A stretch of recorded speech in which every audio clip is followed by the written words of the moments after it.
two of these questions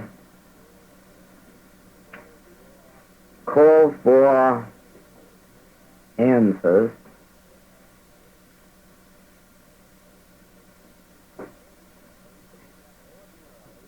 that ordinarily take up an important part of our closed classwork. And I'm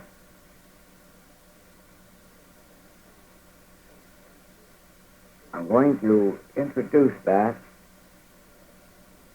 this afternoon.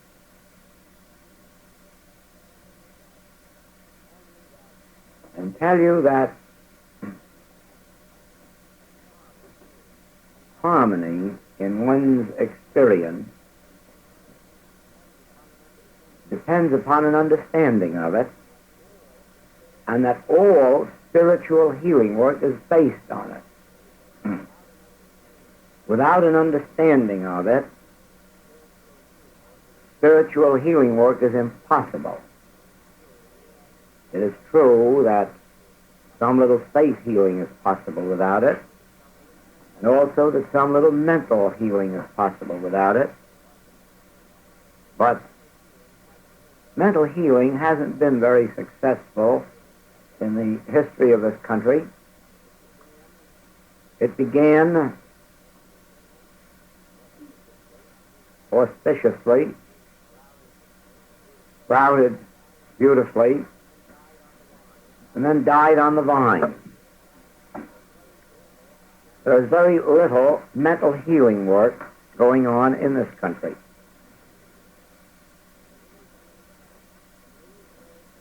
And the reason is that the basic principle of truth has been omitted from most teaching. Now let us get back to the question. Is it possible to demonstrate perfection in the case of abscessed teeth? Now let us add to that question. Is it possible to demonstrate perfection in the case of broken bones? Is it possible to demonstrate perfection in the case of insanity? Is it possible to demonstrate perfection in the case of cancer, consumption? And the answer is yes. Yes, in all of these. It is possible. It is not only possible, it's happening every day of the week. But such healings are based primarily on an understanding of the truth of being. Now, there is some healing without it on the part of the few who are spiritually endowed, those who have by nature or who have come into this world with a deep, deep spiritual consciousness. They often do wonderful healing work without knowing anything about the truth of being, without knowing the why or the wherefore of it. They merely have this deep inner spiritual sense, and disease disappears in the presence of their consciousness. There are not too many of these, but here and there you meet them. And then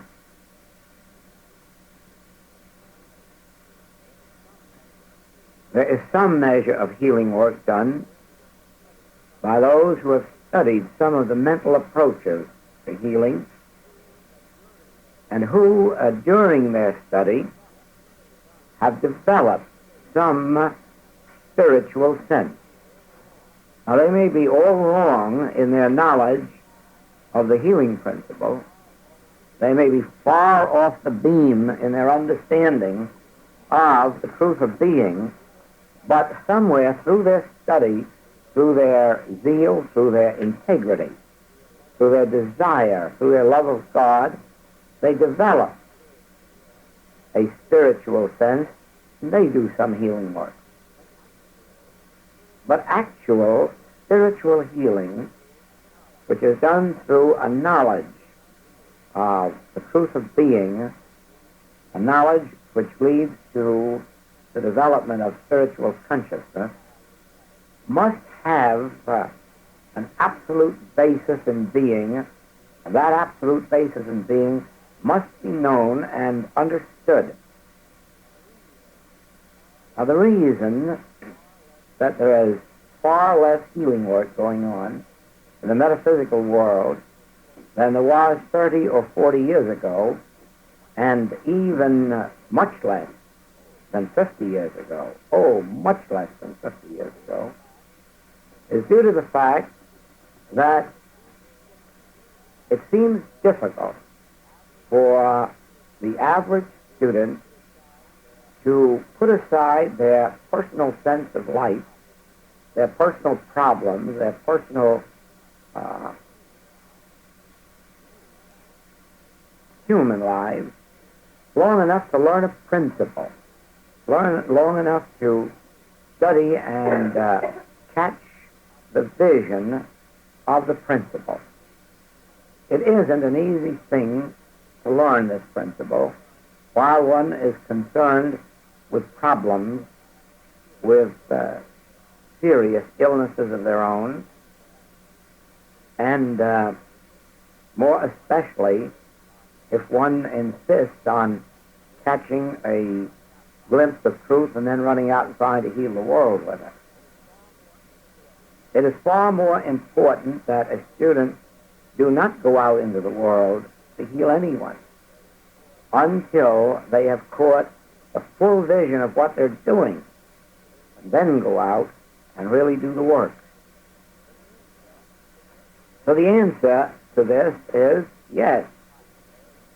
It is possible to heal, to bring out perfection in the case of abscessed teeth, or abscessed bodies, or cancerous bodies, or tumorous bodies, or any other form of discord, if one has the correct understanding of the truth of being, and through that understanding develops the consciousness of it. Now remember, there are two parts to it. I could give you enough in any one afternoon of the knowledge of the truth of being so that you could perform all the miracles that have ever been performed in the history of the world in healing work, if that knowledge were enough. But that knowledge isn't enough. That knowledge has to be carried to the point of realization. And that is where time, effort, and practice come into the picture. I will tell you this afternoon the full and complete truth of being. It will not make healers of you. But if you will take the truth of being, put it into practice in your own affairs, in whatever problems are brought to you, not trying to teach it. No. Don't try to teach it. Don't tell it to anyone, not even your nearest relative or your dearest friend. Keep it to yourself until it has become part of your own being, until by demonstration you know that it's yours. Then you can do all the teaching you want. But if you attempt it before then, you will be trying to teach something you do not know. And both of you will lose. It'll be the blind leading the blind. Now, just to get these out of the way before we come to that, will you explain briefly the metaphysical meaning of the nails piercing the hands of Christ? No, I don't suppose I know that at all. As a part of the physical experience, I guess it was customary to do the crucifying in that manner, and I suppose symbolically it would refer to any of the daggers that people get in their heart when they try, or in their hands or in their feet, when they try to do good for the world. The good that you do is very often evilly spoken of, and sometimes even more harshly treated. May have something to do with that. And will you speak to us of marriage? Very little that I can say on the subject of marriage. Very little. Marriage as an institution was originally created as a protection to the family life, to the integrity of the family life. And like all of human existence in this age, marriage has become primarily a matter of what each one can get out of it. And as long as it remains that way, we will continue to have 70% divorces. Even a human marriage, to be successful, must carry with it some idea of both parties bringing something to it, not both parties seeing what they can get out of it. And that's a long way off in human experience. Spiritually, marriage is the ideal state. From the standpoint of spiritual living, one is not complete, really, until they have found their completeness in God. When an individual finds his completeness in God, they always find that completeness made manifest in the relative world, that is, in the form of a human companion. It is very seldom that a person finds their absolute completeness or union in God without finding a very desirable companion on the outer plane. And that means one who shares their ideas of spiritual living and all that goes with it.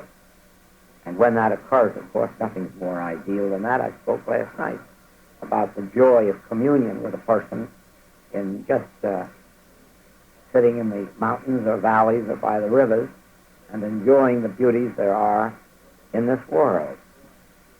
So when one has found their inner oneness with God, they must always find that interpreted in the outer realm as a right human companion.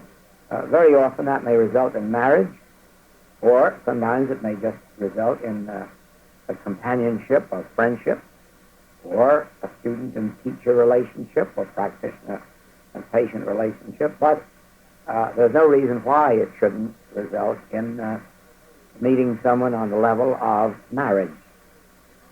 And that would be ideal. No one has to be told why marriage is a failure. There isn't anybody in the whole United States of America over the age of 17 who doesn't know why marriage is a failure when it is a failure. And always it is the same reason, that the marriage did not take place because of what one could bring to it. And then this question, why is it that India, which is supposedly so far advanced along this work, is such an impoverished nation? India is not advanced along this work. India is as far in its religious life away from God as the Christian world. And that's about as far as from here to there and back again. The Hindu world is no nearer to spiritual truth than the Christian church. And the Christian church it hasn't even come near the door. Never will spiritual church, spiritual truth, abide long in any organized form of religion. There isn't room in an organized form of religion for spiritual truth. And if it does creep in at the beginning, it will find its way out before very long.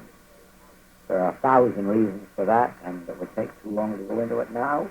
But it's been the history of all religion, of every religious teaching in the world. At the moment it was organized, that was the moment when the spiritual nature of it went out, and when materialism crept in. And you can understand that. You can understand that. As soon as an organization is formed, there has to be human rules. And as soon as there are human rules, there's limitation. And there is obedience to the human rules, not an obedience to one's inner spiritual awareness. Supposing right now we were interested in some religious teaching, and like the Master said, go out into this world now and preach it, and take no money, take no purse, no script, and no thought for your life. I wonder how many people we could get who would be willing to start out without purse or script and with no permission to wire home for expenses, and just start out and on their spiritual integrity, on their spiritual awareness, demonstrate their way from place to place. But now you see, there wouldn't be many, and you know it. But that fact alone would destroy any spirituality in the teaching. Because the moment a teacher has to be sent out with a pocket full of money, their dependence is on the money, not on the principle of spiritual supply. And yet the thing that they're trying to teach is that God is supply. And in the same way, if, for instance, well, let us look at each other here. I sit here and voice this truth to you. I do not ask you at what state or stage of sin or disease you are in. I merely present this truth to you, and it is up to you how far you wish to carry it, how far you wish to go with it. And it's your business, not mine. And if you want to go out of here an hour from now and rob a bank, that's your demonstration, not mine. If you want to go out of here and perform any illegal act, that's your business, not mine. I have no responsibility on presenting to you the truth of being. And then it is up to you to take hold of it to as great an extent or small an extent as you wish and come forward. Now, you may be honestly and earnestly seeking God, but at this particular moment, not living up to the spiritual standard of that. And you would start with this truth where you are. You may make lots of mistakes today, tomorrow, next week, next year, but I would not concern myself with that. I would keep giving you the truth of being as I understood it, keep giving you the health and spirit as I understood it, and then let you either instantaneously or gradually be healed of your sins or diseases or lacks or limitations. And in time, those who had a sincere desire for God would make the demonstration of coming in to their spiritual integrity of bodily health as well as financial health and moral health. And I see the moment we would be organized, all that would be ended. I would have to say, now you can't do anything unchristianly, and you'll have to live up to a standard of conduct that I will lay out in the book for you. And in that moment, you begin to suppress and repress, and sometimes be a little hypocritical about it and pretend to a demonstration you haven't made, and then you see we're out of spirituality entirely. We're in the realm of humanly deceiving each other, even deceiving ourselves.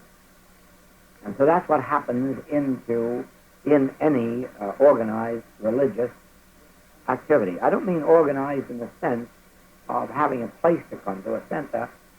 I mean organized in the sense of a religious institution with rules and regulations of conduct and membership and so forth and so forth and so on. And so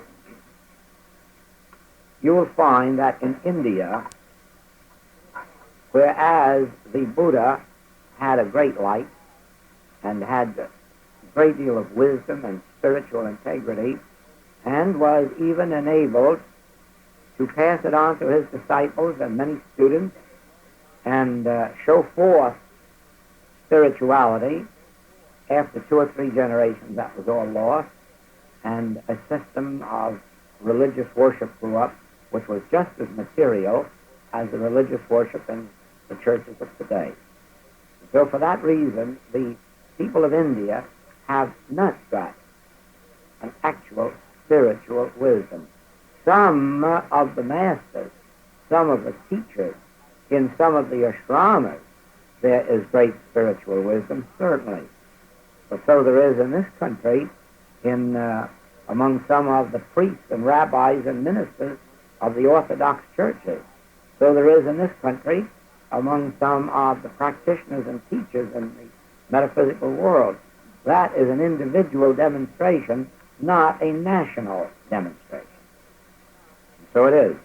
Every country has great religious teaching, and every country has some great religious light. But that is not sufficient to save the country where the people themselves have gone either into superstition, paganism, or materialism. And so, let it be understood clearly that no nation on the face of the earth can claim for itself spirituality merely because there have been some basic, original spiritual teachings in that nation. On the other hand, there is no nation, regardless of how materialistic its religion has been, that has not developed a great spiritual light at some period or other. Today, Japan is going through that experience. There is probably one of the greatest religious lights in the world in Japan today, spreading among the people and coming through a metaphysical interpretation. They have a metaphysical textbook over there, of which over 1 million copies have been sold at $10 a piece, among people who rarely see $10 in a whole year's time. But they have made the sacrifice of buying that book. In the same way, they have no opportunity, or little, to hear a metaphysical lecture. Last year, when they felt very hungry for a metaphysical lecture, they sent over here and deposited $5,000 in the bank to the credit of a metaphysician in order that he would make a trip to Japan and give them a series of lectures, promising him the rest of the money when he was there. That was merely his traveling expenses. You know, there haven't been many $5,000 bills deposited in this country to the credit of any metaphysical teacher inviting them to give lectures. But there has been in Japan, and I'll tell you another thing, that on the first night of his lecture there were 7,000 people present. You see? It's been a long time since there have been 7,000 people in this country to hear a metaphysical lecture.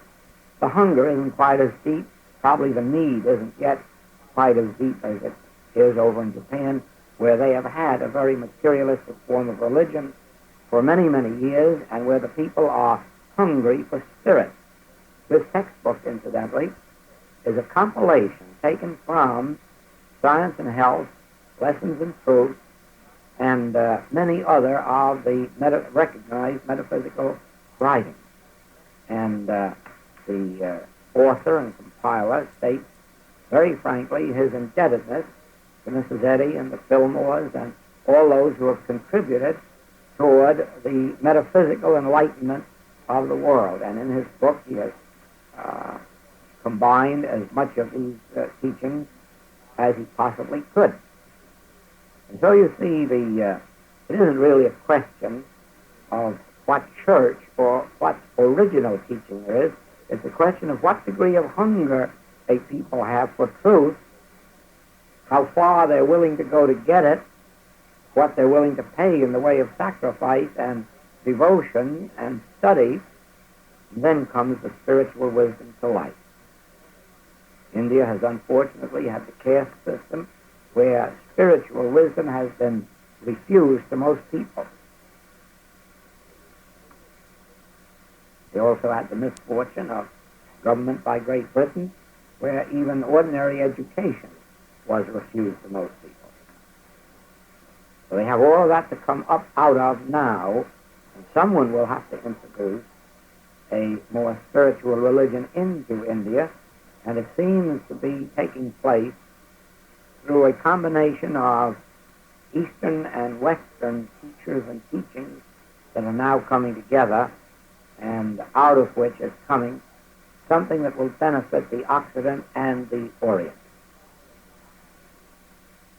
So now we go back to our question: can perfection be brought into manifestation in cases of so-called severe and even incurable diseases? And the answer is yes. And the further answer is that this perfection can be brought about through anyone who achieves an understanding of the truth of being and develops the consciousness, the spiritual awareness of that truth of being. Now, first of all, let it be clearly understood that spiritual healing is not an appeal to a God to help somebody out of their difficulty, nor is it a turning to God to have some help brought about that up to this moment of treatment or prayer is being withheld. It is not an expectancy that God will do something now that he hasn't been doing up to now. So for the moment, let us leave that thought of turning to a God out of the question until we first turn to the truth of being.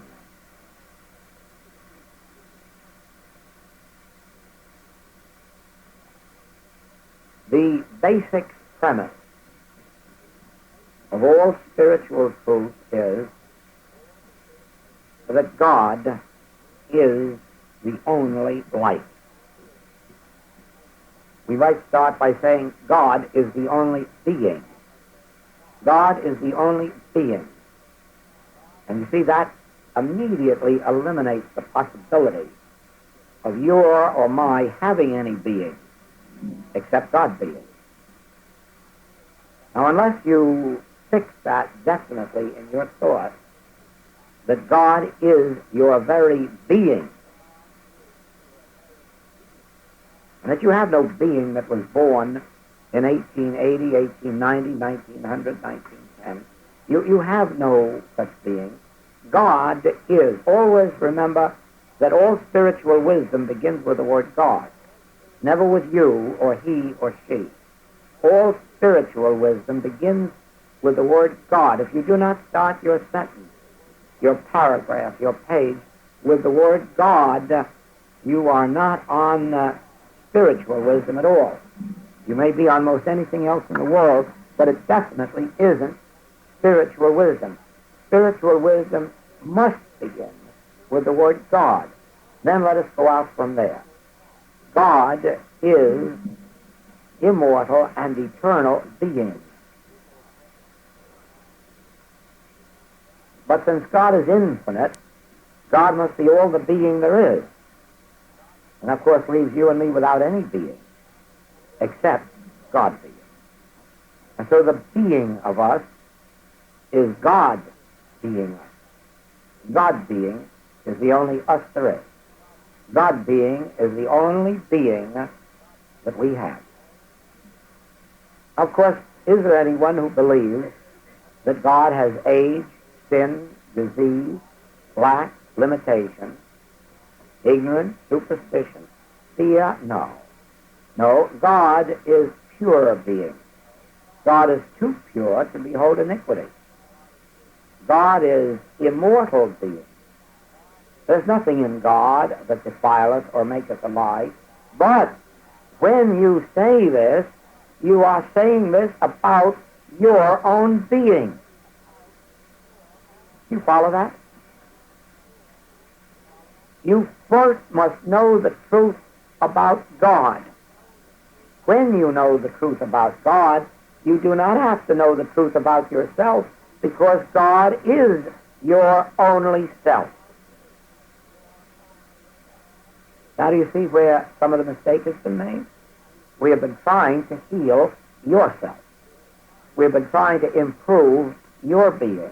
We have been trying to make statements like, you are spiritual, you are perfect, you are harmonious. Bunk and nonsense. Only God is spiritual, and God is perfect, and God is harmonious, and because God is that, and because God is the only being, there is no other condition anywhere. God is the only mind. Have you even intellectually agreed on that in your studies? What do you think about insanity now? Can't be. There can only be insanity if we come down now and think about your mind and my mind. Huh? But supposing we understand that God is your mind and my mind, and his mind and her mind, then how do we treat insanity? We don't, do we? No. You can't treat insanity. All you can do is stay up here on the level of realization that God is the only mind, and ignore these appearances. Ignore them. Don't come down and try to heal them and improve them and change them. Ignore them. Stay up here. God is the only mind. If God is the only mind, God is infinite mind. Have we got a mind? Yeah, we have, but it's God, isn't it? It's God mind. We have no mind of our own. We have no mind apart from God. Of course we have a mind, but it's God. God is our mind. Is there anything that defile us or make us alive in the mind of God? No. If it isn't in the mind of God, it can't be in the mind of you or me, since God is the mind of you or me. And haven't we made the mistake of trying to heal somebody's mind and telling them how they should be better and how they should be more spiritual and more truthful and more loving? Yes, we've made that mistake. Nobody can be more spiritual. Nobody can be more loving. Nobody can be more intelligent. God is the mind of individual being, and you must keep your treatment up on that level.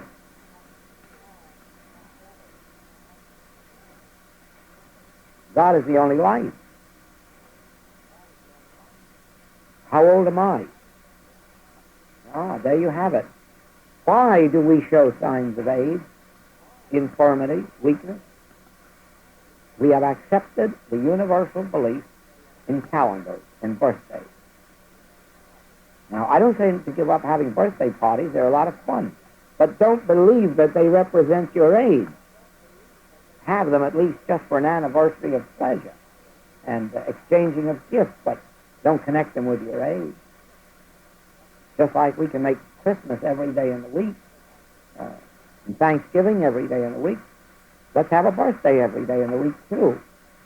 But don't associate a birthday with the extremes of your life, birth and death. If God is life, then life is eternal. But if God is life, then God being infinite, life is infinite. And so there can't be but one life. That life must be your life, and it must be my life, and it must be an eternal life and an immortal life and a changeless life. Yes, there can't be a change of life. Life is just God unfolding day by day, always appearing progressively in greater measure, greater integrity, greater vitality. But it's always God's life, and it's never your life or my life. And all this business about saying that you are immortal or you are spiritual, or that's all ruled out in this work. There's no you to this. God gets the treatment, not you. And God, the treatment we give God is the realization of God as the one immortal and eternal life, but God as individual life, the life of you and of me, into which nothing enters that defile us or make us alive. Oh, we can go all the way down. Activity. Can the organs or functions of your body be active? No. Can they be inactive? No. Why? because they can't have any activity. God has all the activity there is. God is infinite activity, infinite harmonious activity. So we're not concerned with your activity or mine, since God's activity is the activity of your body and of mine, and we have no activity of our own. We have no inactivity of our own.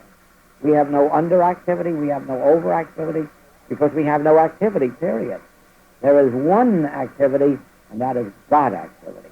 And God activity is the activity of our being and of our body and of our business. Well, we have problems with supply, too.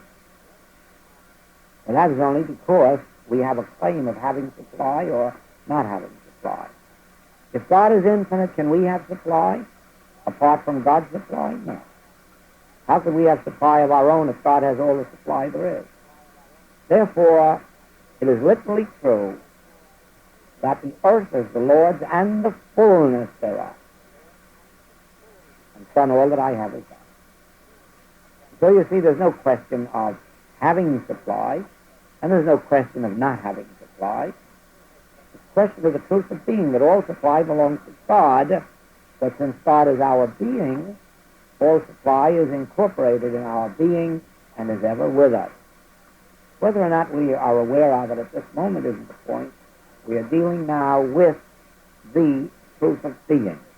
And the truth of being is that the earth is the Lord's and the fullness thereof. The Son, all that I have is thine. Well,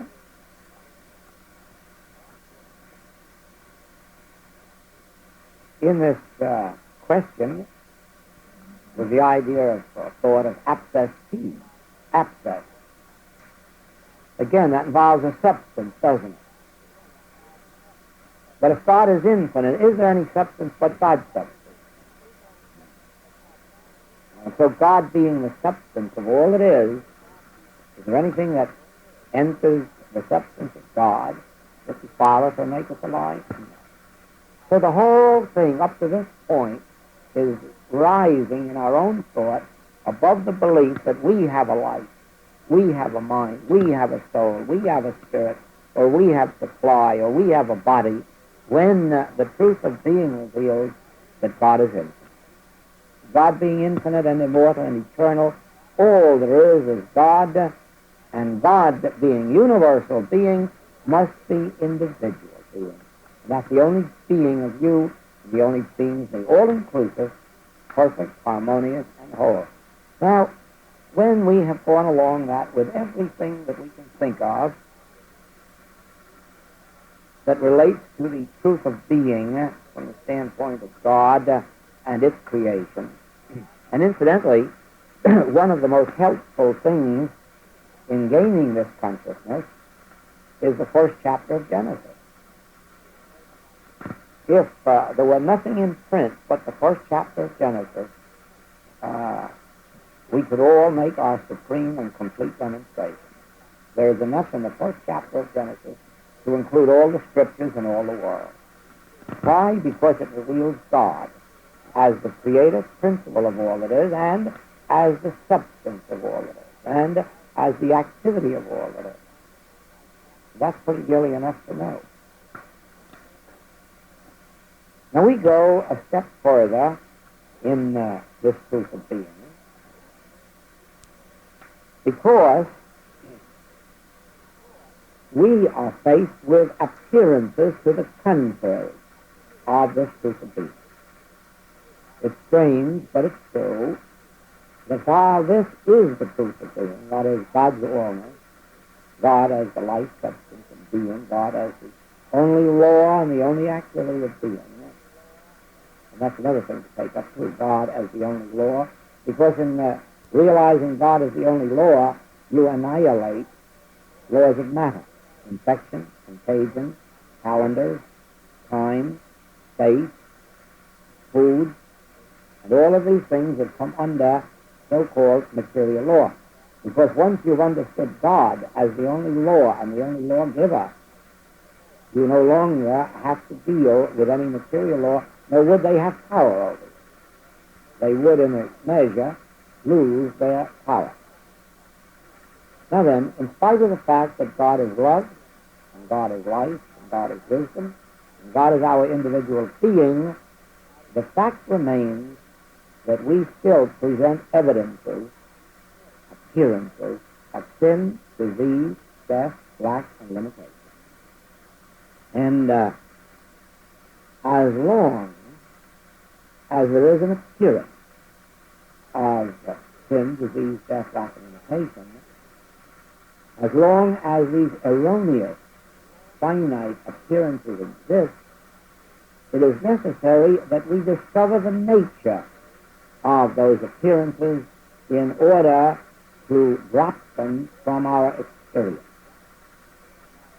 That is where the infinite way takes a step that at this time is taken in no other metaphysical teaching today.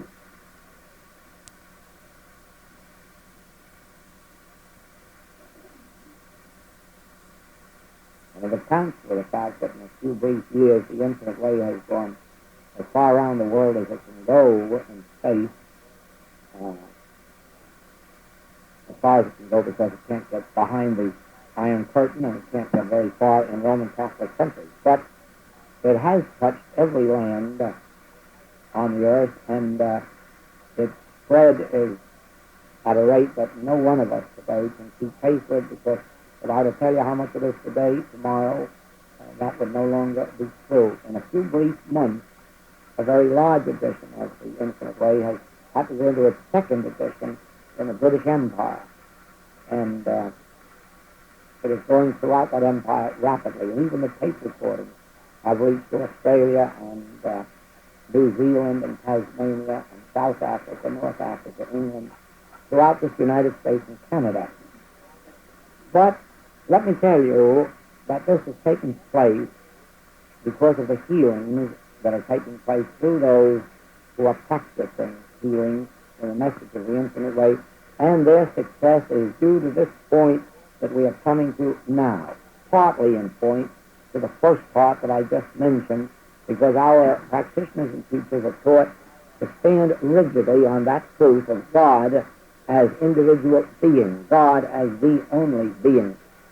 Soon you will have the opportunity here of hearing the Honolulu Closed class. I believe Mrs. Clow already has it, hasn't she? Yes, she already has it. And I'm sure she's not going to keep it locked up too long. And you will notice in that Honolulu Closed class that the major theme of it is God as individual being. God as your being and my being. God as the only being. And therefore, the innate perfection, harmony, completeness of God's being individually appearing as yours and mine. But now, from there, we go to the second step. And here, I have to tell you that in the handling of disease, in the treatment of disease, in our way, we do not concern ourselves with the name or nature of the disease. In other words, it is no concern of ours whether it's cancer or consumption, a simple pimple, a simple cold, or a little indigestion, or a simple headache. One is no more important than another.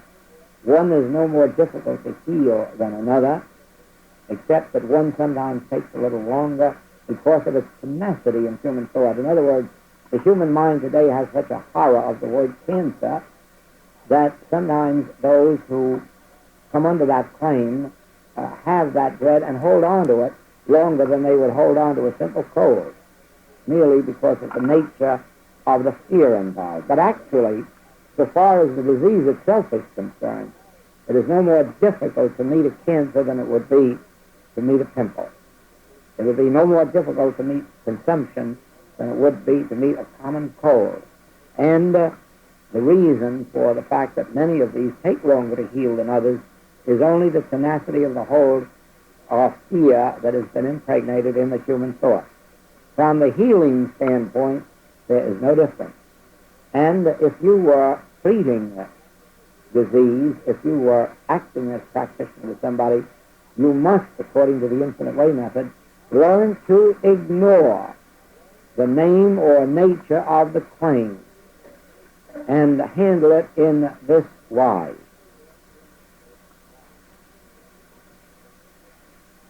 Having admitted that God is infinite and eternal being, all being, and that God is spirit and that God is law, is there a disease or a law of disease? Is there a substance of disease? Is there a form to disease?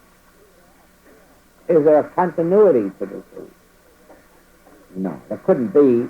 There couldn't be and a God of infinite good.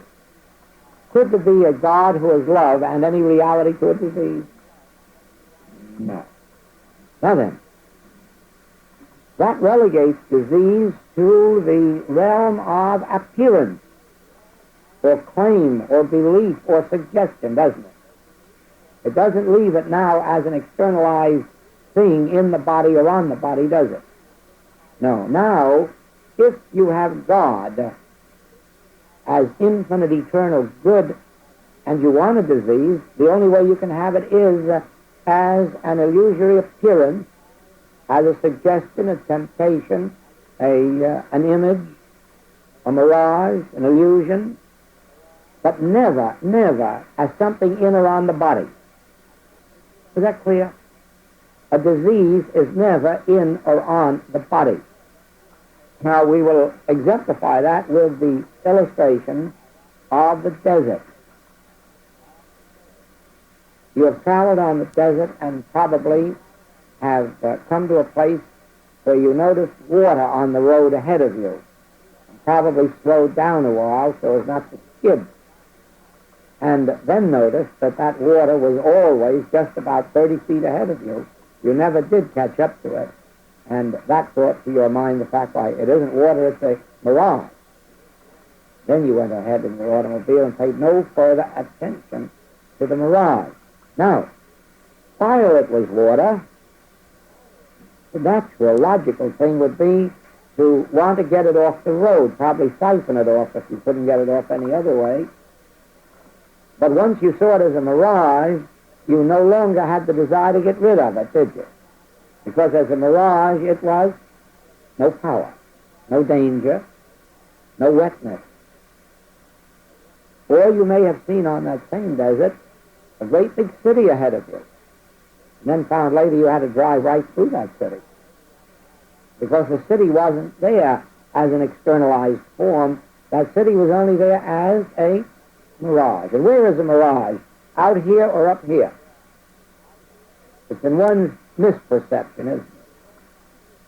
And you have seen the sky sitting on the mountains in the distance, haven't you? Is that an externalized thing, or is that up in your own mind? Yes, that's up here. You're looking out and not beholding it as it is. In other words, then, the horizon is not an externalized condition, is it? And water on the road isn't an externalized condition. And the city in the desert isn't an externalized condition. And they have no substance, have they? No law, no continuity. They exist only as a nothingness mirage. A mirage without a form, without a law, without a body, without a being. And because you've recognized them as mirage, you disappear. Now, in one instance, the mirage appears as water on the road. The next instance, the mirage appears as an ocean out there. And the third instance, the mirage appears as a city out there on the desert. And the next, the mirage appears as a horizon, the sky sitting on the water or the sky sitting on the mountain. And again, the mirage appears as railroad tracks coming together in the distance. They never do come together, do they, out there?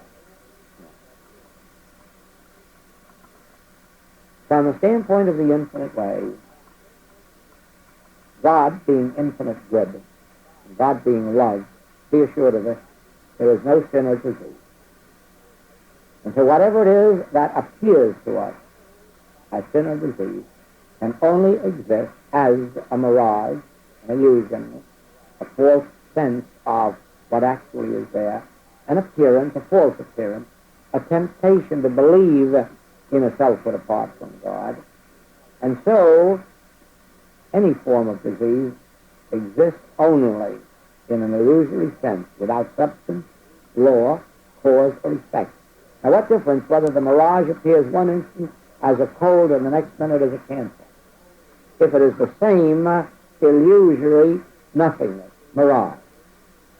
Now, you will find that you can do beautiful healing work if you will not take into your thought one patient with a broken bone and the other one with paralysis and the other with blindness and the other with deafness and the other with lumbago, and stick to your premise of God as individual being, and that all forms of discord exist only in the sense of a mirage, trying to fool us into accepting it as a reality. Now, we're told by the Master, judge not after appearances, judge righteous judgment. Even with sinners we're told, who did sin? I don't accuse you. Where are thine accusers? In other words, he never accepted it as a real condition. Nor did he accept disease as a real condition. What could hinder you? Pick up your bed and walk. Rise, walk. Watch the miracle of healing that takes place when you once agree that you're not concerned with the particular form, abscess teeth, broken bones, insanity. Don't go into that. Don't go back and become materia medica. Don't go back and try to be doctors healing diseases, finding mental causes for physical diseases. That all belongs in the realm of materia medica. And I don't say that materia medica shouldn't heal disease. And I don't say that mental science shouldn't find a mental cause for physical disease, because they are operating on that level of consciousness where that is where they produce their results, whatever it may be. But that has nothing to do with the truth of being. The truth of being has to do with God and its creation. The truth of being has to do with God and its formation, God and its laws, and our ability to see through appearances to God and its creation. Now, that is why I say that in this resume are the two basic principles of infinite way healing. You have enough truth to heal your whole world. But I also say to you that it won't do that except in proportion as you live with it, treat with it, work with it, until it translates itself from an intellectual agreement to some state of inner awareness. When that moment comes, then you find that healing is the normal, natural thing, and it takes place very often without your even giving it conscious treatment, without you even knowing that somebody was sick and required it. But there are those two things. The need to know God as individual being, and stop trying to pick out people here and reform them or heal them or change them or correct them or get them to be better than they are. Leave them alone. Go to God and realize the truth about God and God as individual being, and then all harmony will follow. And watch the second step. When you are faced with automobile accidents and fires and earthquakes and volcanoes, only you will remember that those are merely the pictures superimposed upon this mirage stuff, and that the substance of them is mirage. And don't get frightened at them, and don't try to think of a prayer to remove them or heal them, but look through them and realize, oh no, back of all this is God, and all of this appearance stuff, this is the mirage that would fool us into believing that there is a creation apart from God, that there is a law apart from God, a law of sin, a law of disease, law of poverty, law of lack. There are no such laws. There's only one law. God is the only law, and God is the only lawgiver, and so there are no laws of limitation, not physical, mental, moral, or financial. There are no laws of limitation, and when you hit up against one, it becomes necessary for you Not to be concerned with the form, whether it's water on the road or a city on the desert, but go behind and say, no, no, no. Regardless of the appearance, that's only mirage. Then you'll find how quickly you will heal. You'll find how quickly the evidences of discord fade out of your experience. Don't turn to God and think of God as healing. Just look out and face the situation with the truth. I don't care what form the appearance is in. Behind it is the mirage, which forms pictures of nothingness. Pictures without substance, law, cause, or effect. I told you in 1 hour to learn it all. Just take a little longer, though, to practice it and bring it into expression. Thank you.